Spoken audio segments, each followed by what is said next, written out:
Shams Al-Marif is said to be the most dangerous book in the world. Its mere possession can lead to a painful and gruesome death. Well, is it the most dangerous book in the world? Maybe. Certainly one of them. You see, it demonises the majority of Muslims. And the book has been used to justify mass murder and genocide of fellow Muslims. It's currently used in a war of words which is destroying the Middle East and underpins the physical wars that are ongoing. It's been used to divide Islam and therefore to prevent the development of a true Muslim identity. Is reading or possession of the book dangerous? Well, it certainly is in the Gulf. The mere possession of the book carries the death sentence in Saudi Arabia, and people have been executed for simply having a copy. Their deaths have indeed been gruesome, reflecting the barbaric justice in the kingdom. Most of those executed were guest workers, particularly from Indonesia and Africa, often following accusations of sorcery by their employers. Although such accusations are allowed to be, and often are, anonymous, so we may never know. In 2009, a special Anti-Witchcraft Unit, to educate the public about the evils of sorcery, investigate alleged witches, neutralize their cursed paraphernalia, and disarm their spells, was formalised in Saudi Arabia.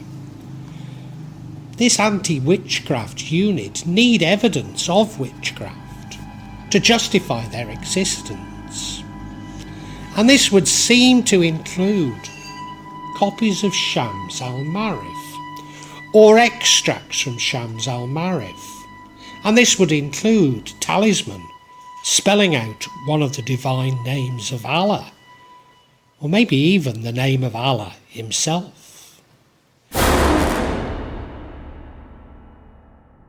Copies or extracts of Al-Quran, placed in unclean places like bathrooms or on the floor.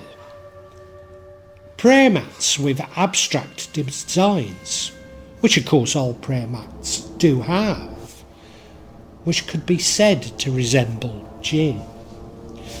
Despite the fact that in the Middle East, a reed mat, rather than a woolen sajada, and a prayer mat, would be used when practicing magic. An animal with certain features. Yes, an animal with certain features. And this is a direct quote from a member of the unit. Failing all of these, the possession of a knot is seen as witchcraft. Yes, a knot, which of course are plentiful on sajadas. Does this all sound a little like the witch trials of Europe and North America, where the possession of skin blemishes, black cats, brooms, herbs and cauldrons was seen as evidence of black magic? There's little information on such investigations and trials that comes out of Saudi Arabia. But as a former guest worker myself, I believe it fair to assume they were afforded few rights.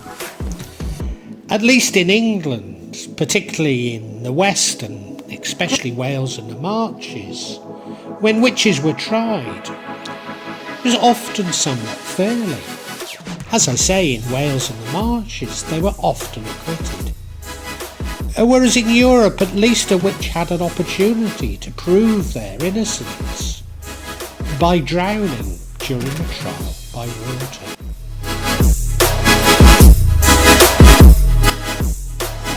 But Shams al-Marif has been suppressed and banned in parts of the Middle East. I'm aware of at least 3 fatwas against Ahmad Al-Buni, and by implication, therefore anyone reading Shams al-Marif. Also by implication, those who accept the authority of the scholar issuing the fatwa, there is no further argument.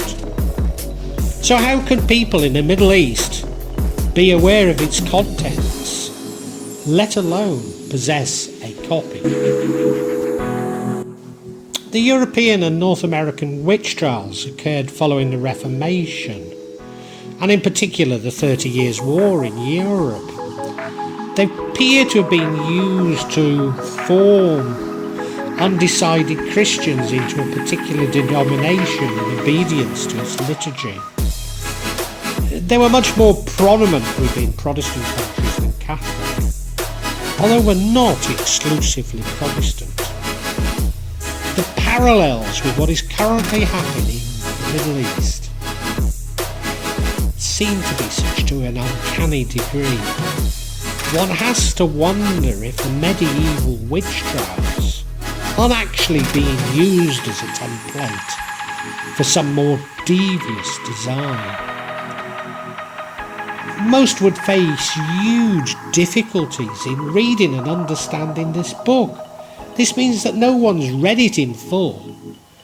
There are ridiculous claims regarding its contents, many of which appear to directly mirror what American author H.P. Lovecraft claimed was contained in the Necronomicon. Some people seek to avoid the unknown, and I do understand, and support them in their decision. No one should take an interest in the occult magic if they don't want to, and certainly not to read Shams al-Marif. My problem is with them condemning others who do not feel the same as them, based on the assumption that we're all identical, based on assumptions that we all have the same path to God, or that the knowledge that they have is the only knowledge.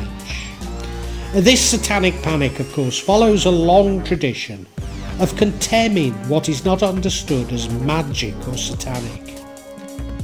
Few can disprove these, myself included, because very few people have an in-depth knowledge of the contents of Shams al-Marif. What I want to say is I have no intention of repeating these myths, and YouTube is full of sensationalist videos on Shams al-Marif if you need a fix of moral indignation and satanic panic.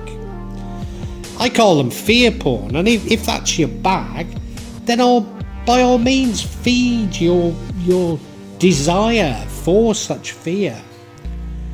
But I do see a definite danger in fear, leading to the sort of condemnation and hatred that I previously outlined, and that surrounds Shams al-Marif.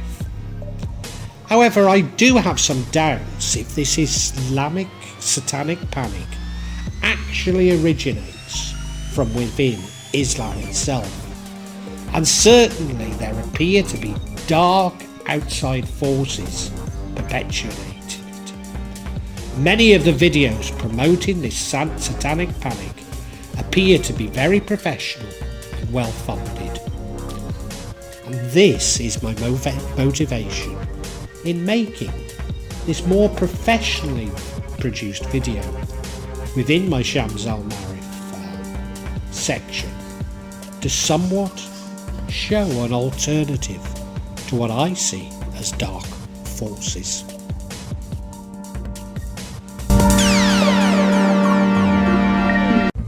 Shams al-Marif is an important and holy book to many Shia and Sufi Muslims. In Indonesia and in Malaysia, in some boarding schools, not all, but in some, it does form a part of the curriculum. Shams al-Marif explains to Muslims how to use the 99 divine names of Allah. These 99 names form a unique Islamic science, which are said to reveal the mysteries of the world or the universe to those who study them. It's therefore a devotional tool respected by the majority of Muslims in the world, despite there being a vociferous and sometimes violent campaign to suggest that we are a small minority, or even that we are not actually Muslims. Now, this campaign would also reject the notion of an Islamic science, claiming that this is sihr, which is mistranslated to mean magic or sorcery. Whilst the materialist science of the Christian Enlightenment is largely accepted by those who engage in this campaign. Although Al-Buni is credited as the author of the book, and whilst he did collate most of its contents, we cannot be sure of which parts we can attribute to Al-Buni himself. Indeed, it appears to have been added to over the years. In fact, some of the content appears somewhat out of place and contradicts other content.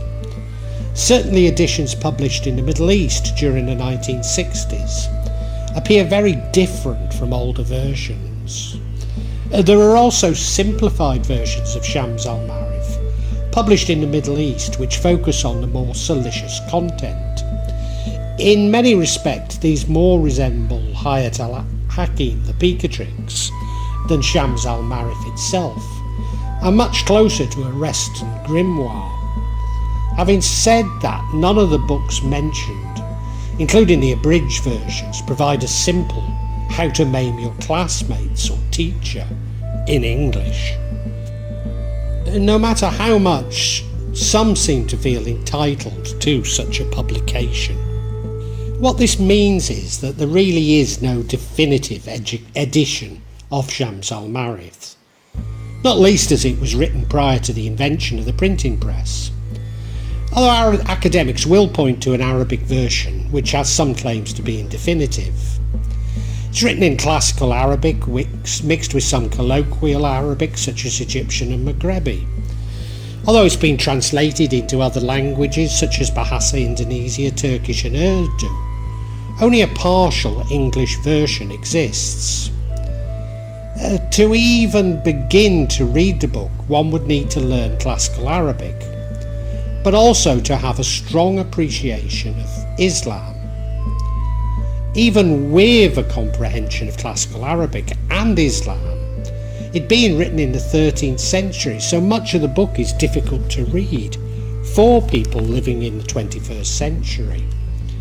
For those of you who've read Chaucer's Canterbury Tales, remember the difficulty you had, now multiplied exponentially. This is further complicated by the fact that some translations and versions appear to contain errors. Most think these are deliberate. There's no doubt that some of the book is allegorical, and maybe the whole of the book is allegorical and is really a book about personal alchemy using the 99 divine names of Allah.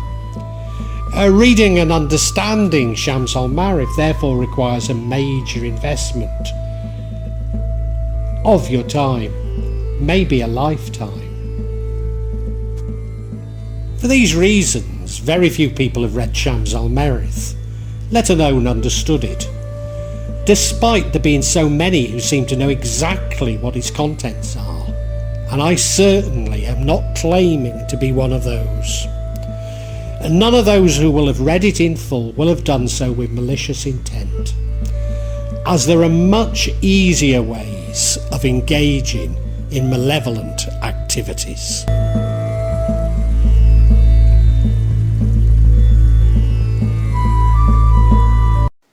The 99 glorious or divine names of Allah are simply descriptions of God.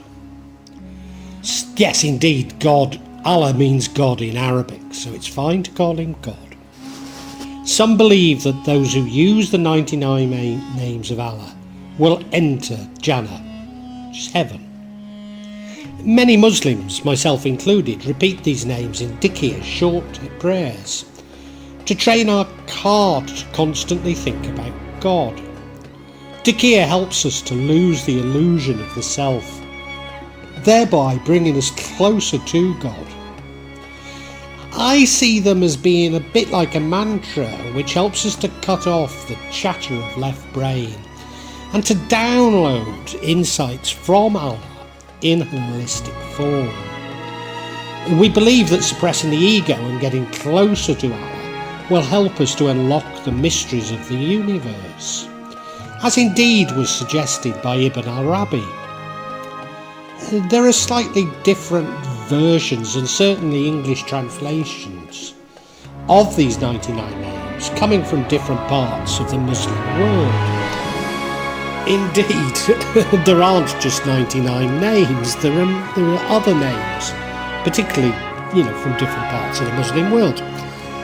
Some of the more righteous names would include Al-Rahman, the most or entirely merciful, Ar-Rahim, the bestower of mercy, As-Salam, the perfection and giver of peace, Al-Aziz, the Almighty, whilst those with potentially negative connotations would include Al-Mani, the withholder, Adar, the distresser, and Al-Muqtamin, the avenger.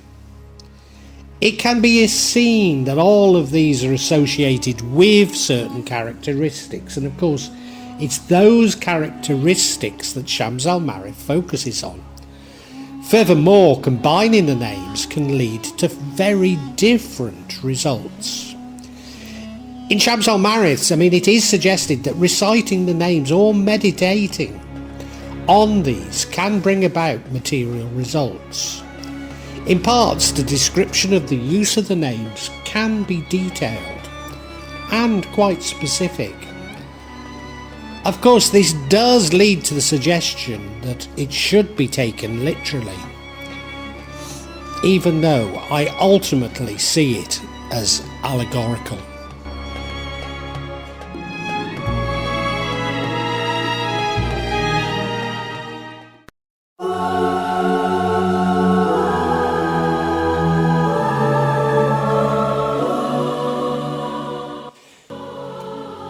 Influenced by the metaphysical teachings of Ibn Arabi, Hada al-Muli assigned angels to the different divine names of God.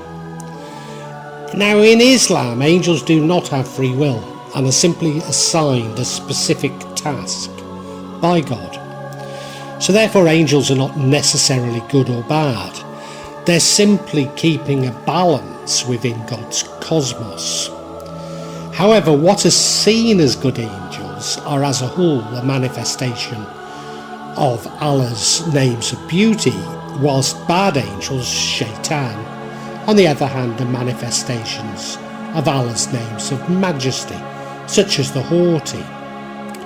Although there are related correspondences, these are far from fixed.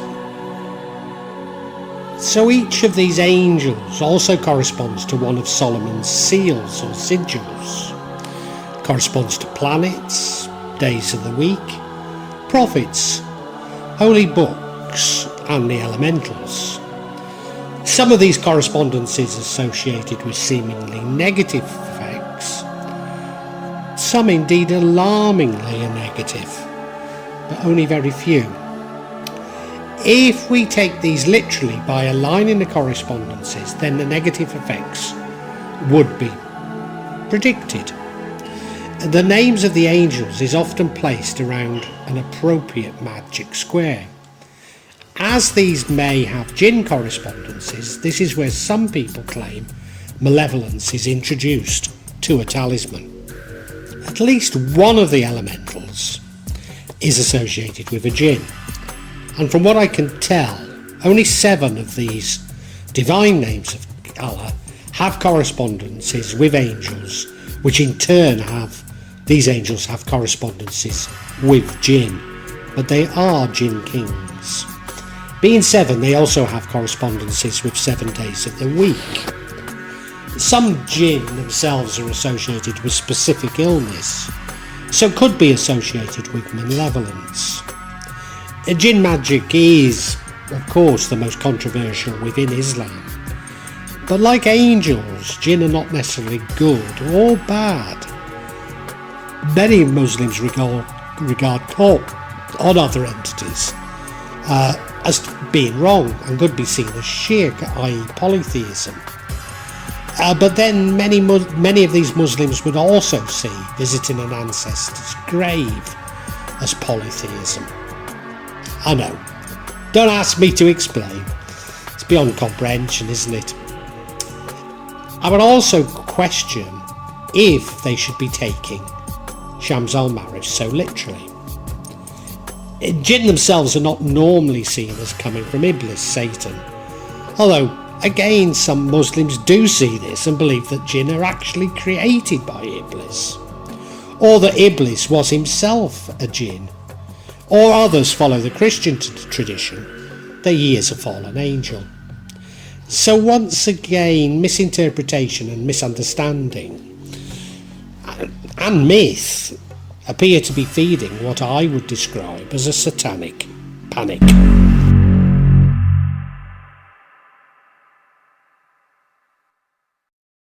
Shams al-Marif encourages us to take wudu, ablutions, pray and fast when using its contents.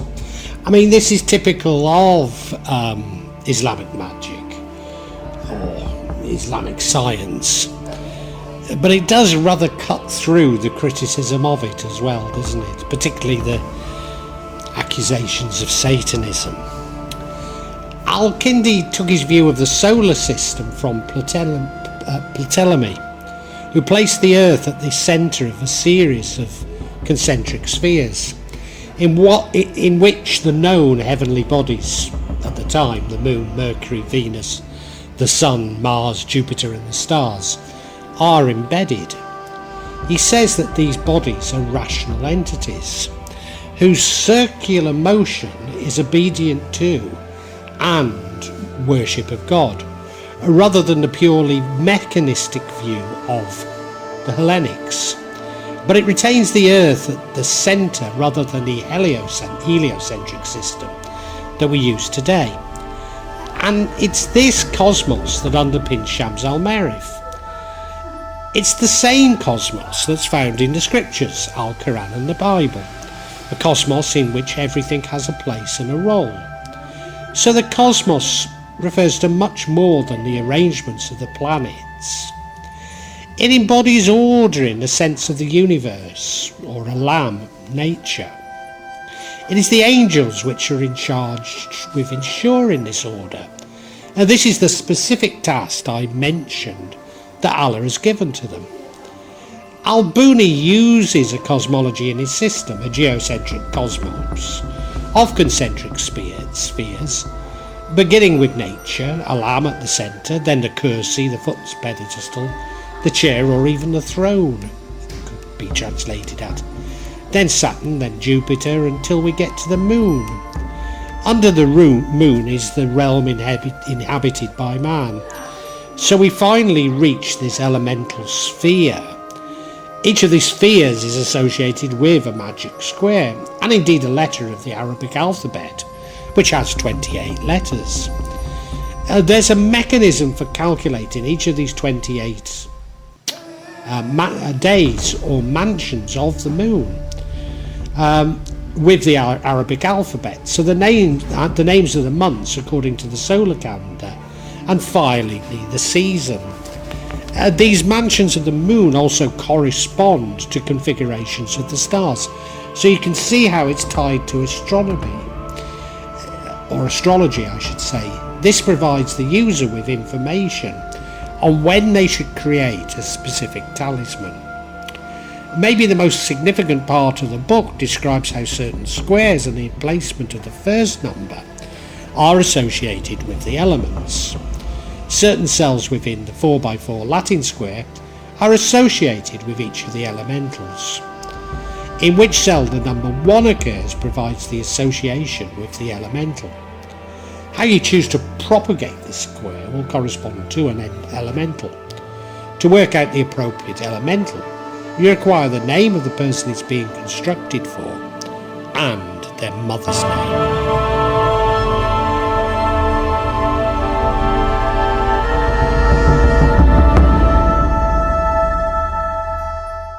Islamic scholars were taught mathematics, astrology, astronomy, and geomancy. It actually means the mystical qualities of the Arabic letters, all as though they were simply science. By their nature, some were hidden or occult, because only the well-educated could possibly comprehend what are often complex theories and practices. In common with how the Jews see Hebrew or Arabic to Muslims is seen as a magical or mystical language. Therefore, each letter of the Arabic alphabet is believed to have a spiritual significance and has a numerological value. Although the actual numerical is not universal across the Islamic world, nor unfortunately within Shams al-Marif itself. The divine names can therefore be converted into numerals. Having numerical values, the combined letters of the divine names represent metaphysical structures, mathematically based, that possess esoteric significances. The numerical value of a name resonates with the power that it represents. In spelling the names of Allah, you take the letter and their numerical association. You then simply add them up. Al-Buni attributed mystical properties to magic squares, a series of magic squares from order 3 to 9. Therefore, the beginning and the major proportion of Shams al-Marif focuses on the creation of magical squares. Magical squares are a 2D matrix containing the numbers in which the vertical, horizontal and diagonals will all add up to the same. The constant, that is the sum of any row or column or diagonal, is called the magic constant or magic sum M. Every normal magic square has a constant dependent on the order of n, calculated by the formula m equals n times n squared plus 1 all over 2. To construct a magic square, you have to get the verticals and horizontals, and indeed the diagonals in a true magic square, to add up to this number. Protection within Islam tends to be via amulets, and in particular talisman, often incorporating these magic squares. This would apply to the protection for those using magic. So too is the practice of magic, sometimes via talisman. The practice of magic is about worldly issues. Some may be legitimate and some not.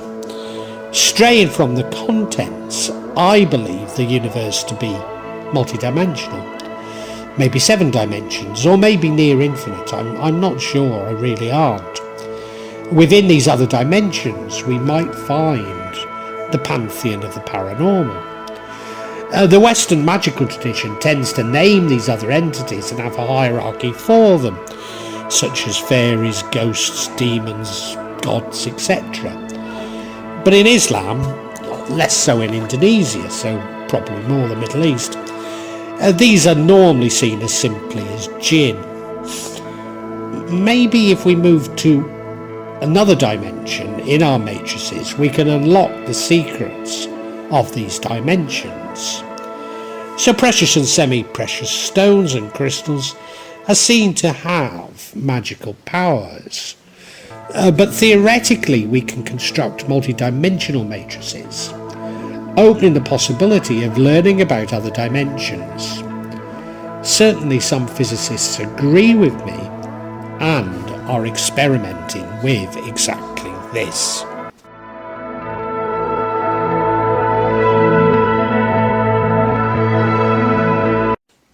In Shams al-Marif, the use of incenses is recommended. Within 1 hour of sunrise, and a different incense is associated with each day. So on Sundays the incense is Sadarak, also known as Calitris quadrivalis, avar tree, mistakenly called juniper gum. Sadarak or sandarak is a resin obtained from a small cypress-like tree, Tretoclinis articulata. Monday is the day for Java pepper, or pepper cubeb, long pepper or tailed pepper. It's mostly grown in Java and Sumatra, hence sometimes called Java pepper. Alternately, you can use musk or kasturi. Musk was the name originally given to a substance with a strong odour obtained from the gland of a musk deer. In Islam, it is considered to be the most fragrant of all the scents. Tuesday is for sandalwood or cendana. It's a class of wood from the trees in the genus Santalloum. Wednesday, bezoine or kamenyan. It's used as an alternative and often interchangeably with frankincense, especially in Indonesia. Bezoine or benjamin is a balsamic resin obtained from the bark of several species of trees in the genus Styrax. Thursday, you can use bezoine again, or mastic, a resin obtained from the mastic tree, Pistacacia lentiscus. It's also known as the tears of Chios, being traditionally produced on the island of Chios, and like other natural resins is produced in tears or droplets. Friday is for cloves or chenka, the aromatic flower buds of a tree in the Maritaceae or Sigigum aromaticum. Saturday, amber, which is a fossilised tree resin and has been appreciated for its colour and natural beauty since Neolithic times. An alternative is ambergris or ambergris or grey amber, which is a solid waxy, flammable substance actually obtained from a discharge from a whale, and so has nothing to do with amber itself.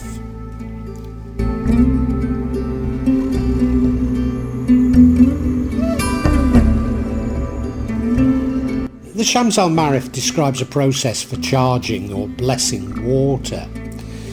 As always, it's important that the process is in keeping with the astrological timing described in Shams al-Ma'arif. One method is to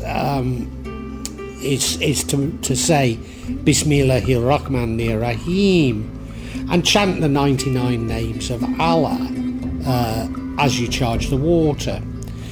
Another would be to put a tasbih, that's prayer beads, into the water. Of course, it's important that the tasbih is made of natural materials.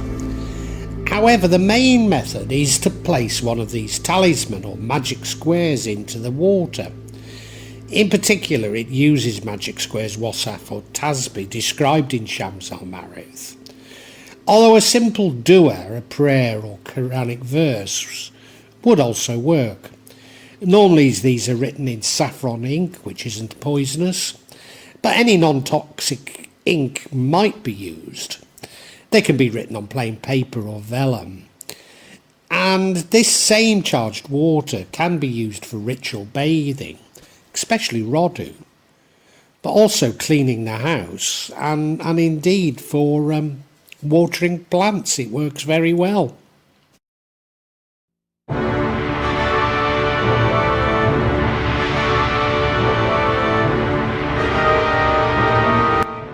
In Shams al-Ma'arif, the hidden or batin, in magic is no longer the hawas, the occult properties of natural things, minerals, plants and animals. In other words, it is a definitive move away from the animistic traditions that characterised the Middle East, certainly before the coming of Islam. But the powers of subtle levels of reality, latif, whether as cosmic principles, letters and divine names, or as in the human features, heart, soul, spirit and intellect, that can only be understood through abstraction guided by revelations. Therefore, for me, Shams al-Marif should not be read literally at all, but allegorically. But then I do believe that all scriptures should be. Ahmad Al-Buni gave us enough clues about what is important. That what is important are the 99 names of Allah. Now, Carl Jung identifies four main archetypes: the persona, the shadow, the anima or animus, and the self. And these are the result of collected, shared ancestral memories. And these may persist in art, literature and religion, but aren't always obvious to the eye. But aren't the 99 names of Allah also pointing to archetypes? Sufis argue that these 99 names of Allah unlock the mysteries of the universe. Indeed, could the real point of Shams al-Marif be about identifying the importance of personality in shaping the world? Certainly, I believe that we co-create the universe with God, and we co-create it based on our beliefs. So could personality be the most important component of this co-creation?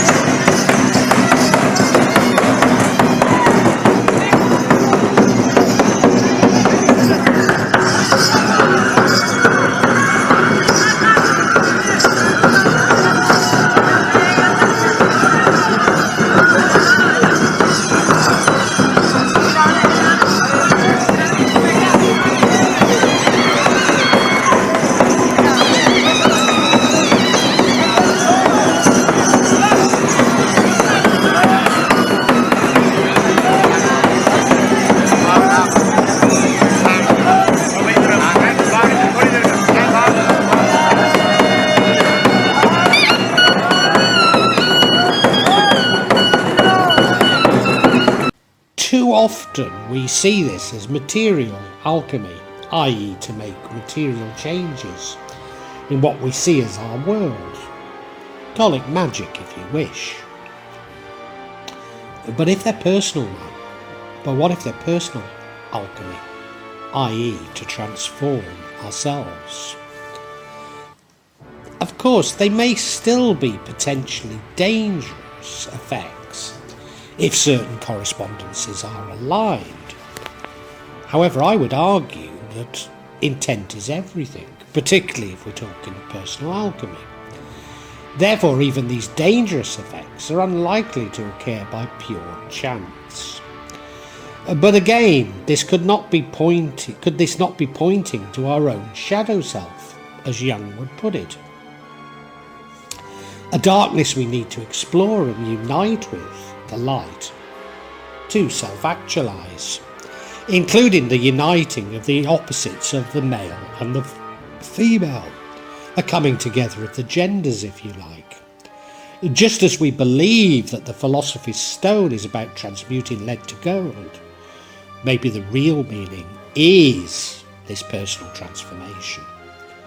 Shams al-Marif, therefore, to me is about this personal transformation and getting closer to God, which after all is the Sufi way.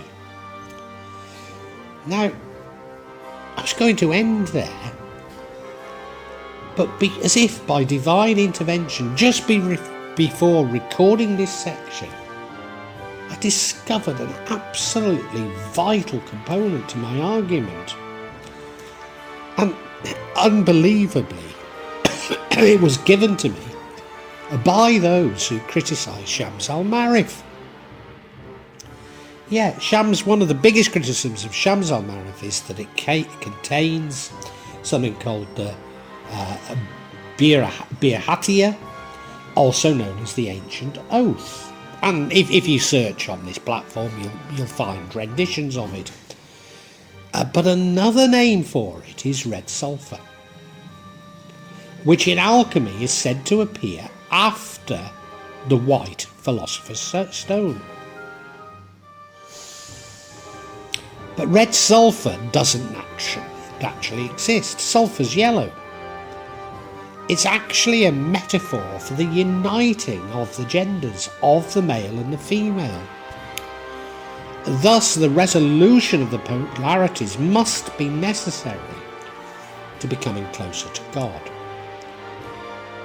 And of course, this takes us straight back to the detractors who seek to divide Islam and focus extensively on gender roles.